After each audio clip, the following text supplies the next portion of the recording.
know. Shortly after the firing of Dominic Ducharme, the Edmonton Oilers followed suit by promoting their AHL coach to the NHL following the firing of Dave Tippett. The Oilers are 3-0 since Woodcroft took over. Jay Woodcroft. Sorry? Jay Woodcroft. Okay. Yep. Jay Woodcroft. Yeah. Not J period, Jay. No, Okay, I know his name. Okay. Yeah. I very quickly Googled who was the head coach of the Edmonton Oilers before writing all of this. Nice. Yeah. Nice. So I don't mean to brag here, but I'm well prepared. I know first and last name. Yeah. They're 3-0 since Jay Woodcroft, Jaywoo. Oh, I forgot the capitals. Anyways, took over. It didn't seem like a slam dunk promotion at first, but do you think that this was a stroke of genius?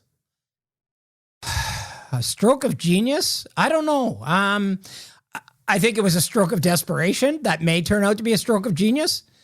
You know, well, necessity is the mother of invention. Right. I mean, what year was it? 14, 15, whatever. Desperation's the drunk uncle of invention. What year was it that the Minnesota Wild went out and got Devin Dubnyk? And basically 2015. Yeah, that was pure and utter desperation. Desperation. Yeah. I mean, he was putting together a pretty good season in Arizona that year. But he had got himself off the scrap heap, and then he was lights out for a couple of years for them, and it turned out to be, what else could they do? Really, what else could they do? They had to fire Dave Tippett. Right. They had to fire Dave Tippett. It just wasn't working with him. I think in a couple of ways he was his own worst enemy.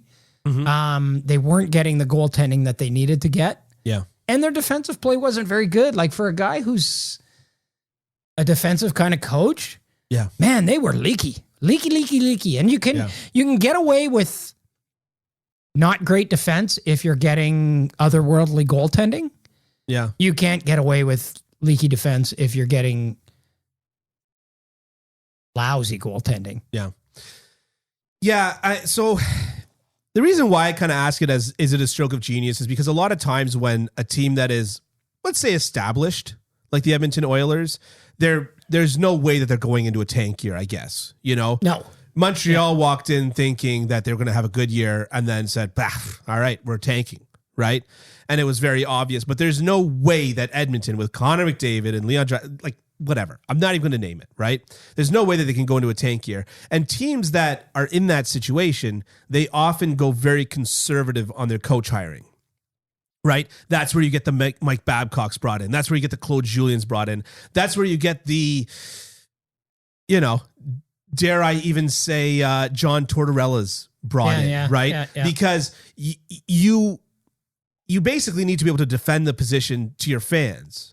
And you need to be able to say Stanley Cup winner or whatever the case is, right? And even when the Tampa Bay Lightning promoted John Cooper, it wasn't as desperation as nearly as this is here. It was, we think that there's a further step to take, and we think that John Cooper's the way to do it. So I think it's interesting that they promoted their AHL coach, because I feel that in situations like this, rarely is the AHL coach promoted. It's normally they bring in some very established big name guy. And so that's why I ask if you think that this is a stroke of genius. Well, I mean, the guy's been around for a long time. He was an assistant coach with the Oilers too, like a couple of years ago. I think he was in his fourth season in Bakersfield, had some success there, was pretty good. He has coached some of the guys on this team as an assistant coach. He's been a video coach. He's been an assistant in Detroit, so, I mean, it's not like this guy just kind of materialized out of nowhere, right? No, he didn't Martin St. Louis his way into the league. Yeah, exactly. Yeah. He's been a coach for a long time, and a good coach for a long time. So, what else are you going to do? I mean, you're going to bring John Tortorella into this? That to me would have reeked way more of desperation if they would have brought in, a Tortorella or a Claude Julien or a Mike Babcock or something like that. That just would have been a disaster, in my opinion.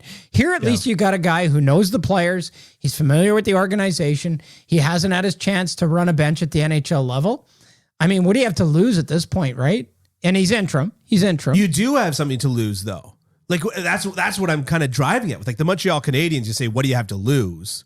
But with a team like this, what you have to lose is another year of McDavid. Right. Another year of Draisaitl. Right. You're going into, what's his name is starting his new contract next year. Darnell Nurse. Right. Right. Is starting his new contract next year. You've got a lot to lose if you don't bring in the right guy. And that often forces general managers to be ultra conservative, because hockey's kind of a conservative sport to start off with. And to me, this was a gutsy move by Ken Holland to turn around and promote from within the organization. Yeah, but like they knew him, right? They know him. They know what he is. They know who he is. They know him inside out. They know the way he coaches. Yep. You know, so maybe it wasn't that gutsy. Maybe that was the conservative move. You know, right. that was the conservative move, was to, you know, okay, well, there's nobody else out there, so let's just bring up our minor pro guy. Yeah.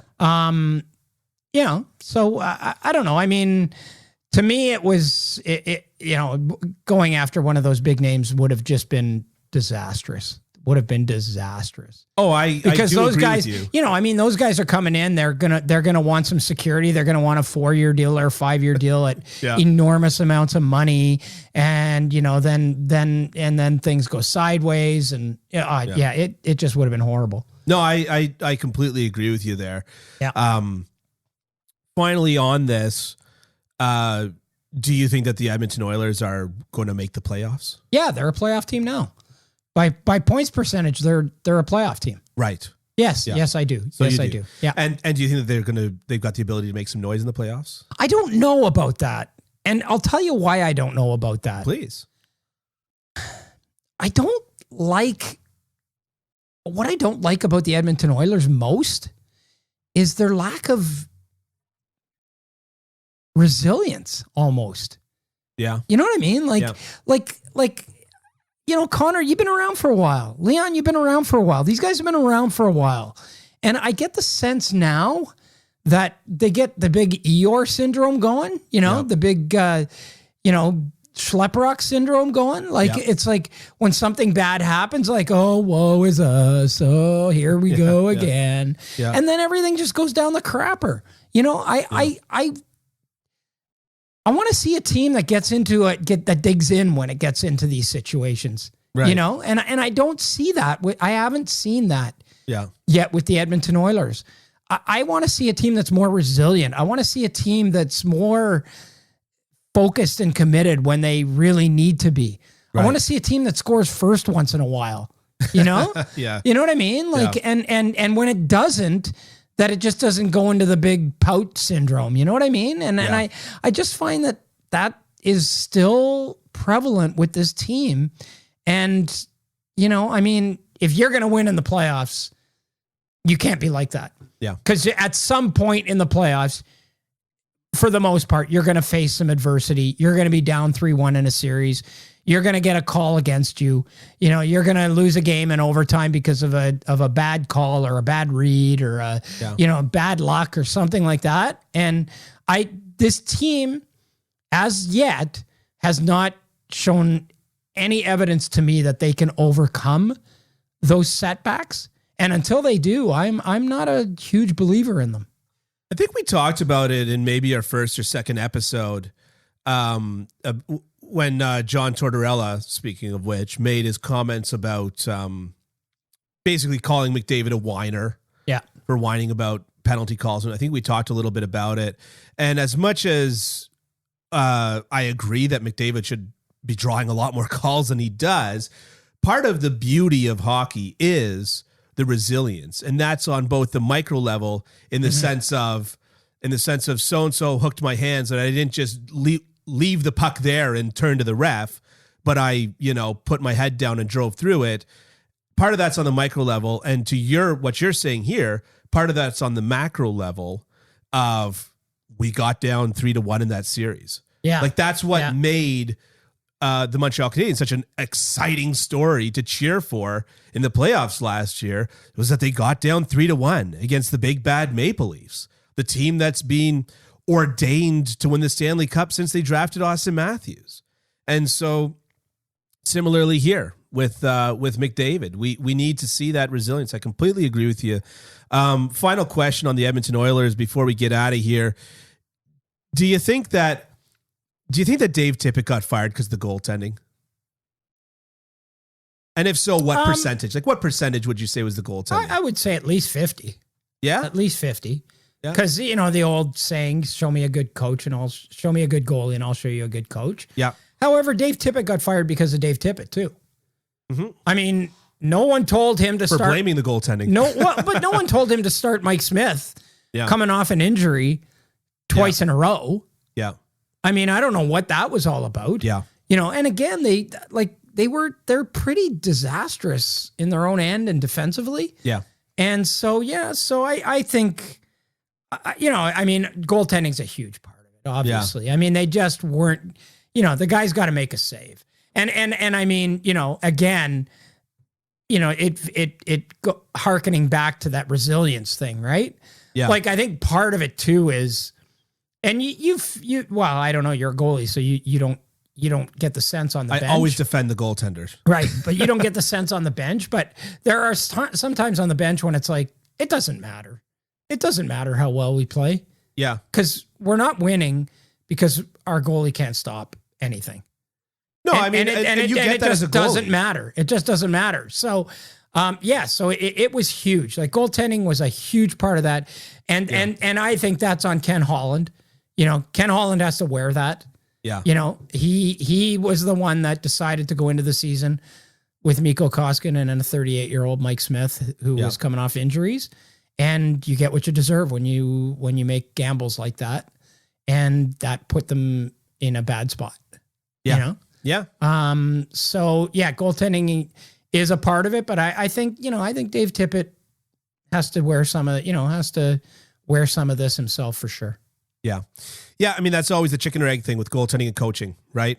Michel Therrien has coached 2 goalies to winning a Hart and Vezina trophy. Mm-hmm. Is that by accident? Is it not? Does it make him a good coach? Probably not. Does it mean that he puts goaltenders in a good situation to succeed? Maybe. Yep. But Carey Price and Jose Theodore, the last 2 goalies to win the Hart and Vezina trophy, were both coached by Michel Therrien the year that they won the Hart and Vezina trophy. I don't think it makes him a good coach. No, I'm not saying it makes him a good coach, but it might make him good at that one aspect of the game, right? Mm-hmm. Maybe a good defensive coach. Right.